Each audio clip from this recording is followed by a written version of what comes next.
Hi, in this video we're going to take a look at how you can configure DNS settings for your Wi-Fi on your iPhone 12 or the iPhone 12 Pro. Now first, let's go back to your home screen by swiping up at the bottom of the screen. Then tap on settings. In settings, you want to go down and tap on Wi-Fi.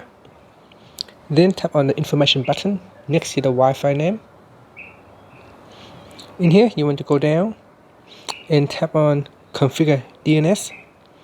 By default it is set to automatic, so you can choose manual, and then in here put in the DNS server names that you would like to add.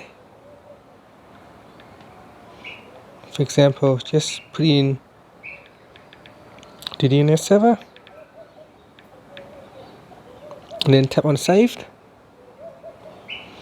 and that will allow you to save the DNS server to the list. And that's it. Finally, you can swipe up to go back to your home screen. Now you can also tap on add search domain as well if you have a search domain that you want to add. And that's it. Thank you for watching.